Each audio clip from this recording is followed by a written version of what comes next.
छठी से 12वीं तक के सभी बच्चों के, चाहे आप सरकारी स्कूल में पढ़ते हो चाहे प्राइवेट स्कूल में हो, सोशल साइंस ओलंपियाड 2022 का स्कॉलरशिप का एग्जाम है। और इसमें जो प्राइज है वो 10 लाख तक के प्राइज आपको नगद इनाम मिलेंगे। बच्चों के सवाल डाउट हमारे पास लगातार आ रहे हैं। सबसे बड़ा सवाल है कि सिलेबस क्या रहेगा, मतलब पढ़ना क्या है, हमें कितना पढ़ना है, कहाँ से पढ़ना है। दूसरा डाउट है कि क्वेश्चन पेपर का पैटर्न क्या होगा, किस तरह से प्रश्न आएंगे।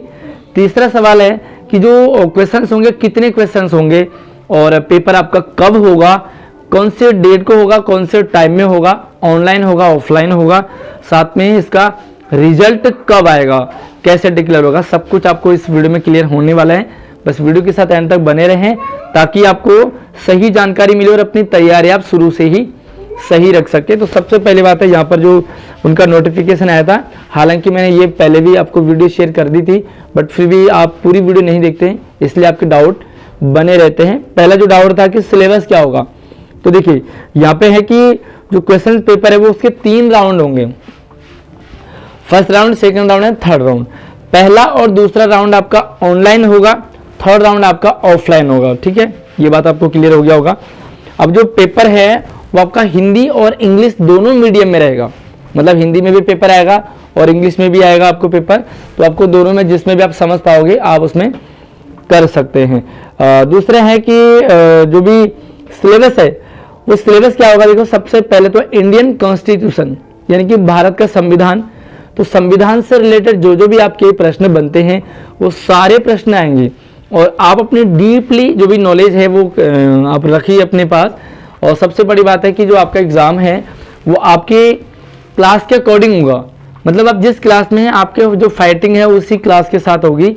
ऐसा नहीं होगा कि छठी वालों का 12वीं वालों के साथ होगा, तो आपका सेपरेट एग्जाम होगा, इसलिए आप अपनी तैयारी अच्छी से रखें। इंडियन कॉन्स्टिट्यूशन यानी कि भारतीय संविधान। दूसरा है आपका सोशल साइंस, सोशल साइंस पूछा जाएगा आपका, जो भी आपका सोशल साइंस सब्जेक्ट है जिस क्लास में आप पढ़ रहे हैं उस क्लास के अकॉर्डिंग आपके सोशल साइंस के क्वेश्चंस होंगे, राइट। अगर आप छठी में हैं तो छठी के सोशल साइंस के जो भी आपके पास 3 या 4 बुक हैं उनसे क्वेश्चन पूछे जाएंगे, जो चाहे आप 7वीं 8वीं 9th 10th हो, सबका अपने अकॉर्डिंग। उसके बाद रहेगा जनरल नॉलेज, तो सामान्य जानकारी भी आपसे ली जाएगी, तो सामान्य जानकारी जनरल नॉलेज भी आपको अपनी अच्छी रखनी है ताकि आप अपने जो भी क्वेश्चंस होंगे उसका सही जवाब दे पाओगे और आपका सिलेक्शन होगा। तो किसी भी हालत में आपको सिलेक्शन लेना है, इसलिए अपनी तैयारी को अच्छी से रखें और हाँ उससे पहले आपको सही जानकारी होनी चाहिए। उसके बाद देखो यहाँ पर जो कैरिकुलम होगा वो NCERT का आएगा, ये ध्यान रखना कि जो क्वेश्चंस होंगे सोशल साइंस के होंगे चाहे वो इंडियन कॉन्स्टिट्यूशन के होंगे, तो वो सारा कोई NCERT बेस पर होगा, मतलब आप इधर उधर के दूसरे बुक ना पढ़े, तो NCERT ही पढ़े आप इधर उधर। तो दूसरा है कि जो पेपर आपका वो छठी 7वीं और 8वीं का एक पैटर्न होगा, 9th और 10th का एक पैटर्न होगा और 11th और 12th को अलग पैटर्न होगा। जो छठी 7वीं 8वीं का पेपर होना है, देखो तीनों पेपर ऑनलाइन होंगे, ठीक, ऑनलाइन पेपर होंगे तीनों के। दूसरा है कि तीनों पेपर आपके 27 तारीख को होंगे, संडे को रहेगा, 27 नवंबर को पेपर होगा आपका। उसके बाद जो टाइमिंग होगी वो छठी से 8वीं तक के बच्चों के लिए जो टाइमिंग रहेगी वो रहेगी 10 बजे से 10:45 सुबह, 10 बजे से 10:45 को आपके पास फ़ोन होना चाहिए और अपनी आप उसी टाइम आपका पेपर होगा। उसके बाद देखिए दूसरा है आपके पास मतलब 45 मिनट का पेपर होगा आपका छठी से 8वीं तक। जो टोटल MCQ प्रश्न होंगे, यस आपका जो पेपर होगा वो MCQ फॉर्मेट में आएगा, मल्टीपल चॉइस क्वेश्चन, 4 ऑप्शन होंगे, 4 में से कोई एक सही होगा। 40 प्रश्न होंगे आपके पास, छठी से लेकर के 8वीं तक के बच्चों के पास 40 क्वेश्चन होंगे। जो 9th 10th है उनका भी आपका 27 तारीख को ही एग्जाम होगा और वो रहेगा 1 बजे से 2 बजे तक, दोपहर को 1 बजे से 2 बजे को होगा और ये रहेगा, इसमें 60 प्रश्न होंगे, 1 घंटे में आपको 60 प्रश्न अटेम्प्ट करने हैं। दूसरा है तीसरा 11th और 12th, तो 11th और 12th का भी 27 तारीख को ही एग्जाम होगा और इनका एग्जाम होगा 4 बजे से लेकर के 5 बजे शाम को, 4 बजे से 5 बजे तक आपको अपने फ़ोन के साथ होना है, इस टेस्ट को देना है और प्रश्न होंगे आपके पास 100, मतलब 1 घंटे का पेपर होगा और 100 मतलब 100 प्रश्न होंगे। तो ये थोड़ा सा तगड़ा कंपटीशन होने वाला है 11th-12th का। और दूसरी बात है कि जो आपका each correct answer will be 3 marks. अगर आप प्रत्येक प्रश्न के सही आंसर देते हैं तो आपको 3 नंबर लगेंगे। क्या कर रही है, गड़बड़ कर रही है। देखो आज थोड़ा सा वीडियो में बच्चे को भी साथ में लेके चलना पड़ा मुझे, क्योंकि बहुत परेशान कर रहे थे। तो आपका जो प्रत्येक करेक्ट जो आंसर होगा उसके आपको 3 नंबर लगेंगे। मतलब अगर आपने 6ठी से लेकर के 8वीं तक के 40 के 40 आपने सही दे दिए हैं, वो देखो देखो देखो 40 के 40 आपने सही दे दिए हैं, तो आपको कितने होंगे, 120 नंबर मिलेंगे। ठीक, उसके बाद 9th-10th का रहेगा 60 नंबर का, और 11th-12th का 100 नंबर का होगा। तो 100 के 100 अगर आपके ठीक हो गए तो आपके 300 नंबर का ये पेपर आपका बन जाएगा। तो और अगर आप जो है गलत नंबर देते हैं, यहाँ पे देखो आप, while each wrong answer will lead to deduction of 1 mark। और अगर आप कोई एक गलत आंसर देते हैं तो आपका कितने नंबर कट जाएंगे, 1 नंबर आपका कट हो जाएगा। तो सही नंबर 3 नंबर का होगा सही आंसर, और गलत आंसर 1 नंबर कट हो जाएगा। देखो फिर से समझ लो, मान लीजिए आपने 5 प्रश्न अटेम्प्ट किए, 5 में से आपके 3 ठीक थे, तो कितने हो गए आपके, 4 12 नंबर हो गए। लेकिन 2 सवाल आपके गलत हो गए तो 2 नंबर कट हो जाएंगे, आपके 10 नंबर टोटल होंगे।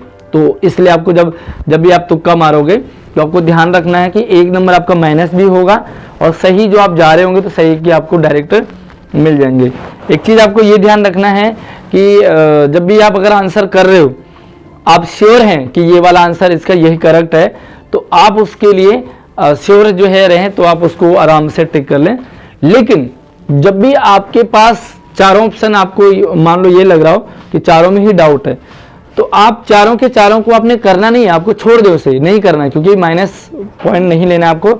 और कंपटीशन तगड़ा होगा, क्योंकि लाखों रुपए के इनाम हैं, तो अच्छा कंपटीशन है। गलत आंसर को आपको टिक नहीं करना है। और देखिए, सपोज कीजिए आपको 2 ऑप्शन में डाउट लग रहा है, ये वाला भी हो सकता है, ये वाला भी हो सकता है, तो ऐसी कंडीशन में आपको क्या करना है, जो भी तुक्का मारना, तब आप ऐसी कंडीशन में तुक्का मार सकते हैं, क्योंकि अगर सही हो गया तो 3 नंबर लगेंगे, और गलत हुआ तो 1 ही नंबर कटेगा ना। लेकिन आपको 2 में डाउट हो तब आप तुक्का मार सकते हैं।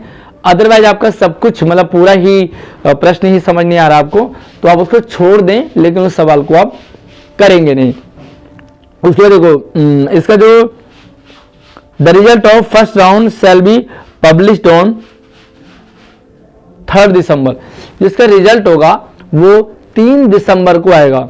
मतलब आपका फर्स्ट राउंड क्लियर हो गया, तो फर्स्ट राउंड में सारा जो भी इनको कैलकुलेशन देखेंगे, और इसका जो रिजल्ट है वो 3 दिसंबर को डिक्लेयर होगा। और रिजल्ट भी कैसे होगा, देखो, out of the total student participating in the round first, जितने भी टोटल पार्टिसिपेंट होंगे फर्स्ट राउंड में, उसमें से 40% और 500 मतलब 5000 स्टूडेंट लिए जाएंगे। सिर्फ 40% स्टूडेंट लिए जाएंगे, क्योंकि इन्होंने कितने अभी सेकेंड राउंड करना है, उसके बाद थर्ड राउंड होगा। तो आपको जो भी करना है, मतलब फर्स्ट राउंड में आपको क्लियर करना है, और फर्स्ट राउंड में आपके क्लियर हो जाएंगे तो आपका फिर सेकेंड राउंड होगा, सेकेंड राउंड आपका क्लियर हो गया तो फिर थर्ड राउंड होगा, और जो थर्ड राउंड होगा वो आपका ऑफलाइन होगा, यानी कि वो कोई वेन्यू दे दिया जाएगा आपको, और उस वेन्यू पर आपका वो एग्ज़ाम होगा। और यहाँ पर जो भी एलिजिबल कैंडिडेट हैं उनको जब हायर लेवल, जब भी आप फाइनल एग्जाम में जाएंगे आप, तो वहाँ पर फिर से 40% से भी कम स्टूडेंट को लिया जाएगा। तो आई होप आपको क्लियर हो गया होगा कि किस तरह से आपको पेपर करना है, किस तरह से पेपर आएगा। बाकी बार बार हो जा रहे, क्यों रो रहे हो?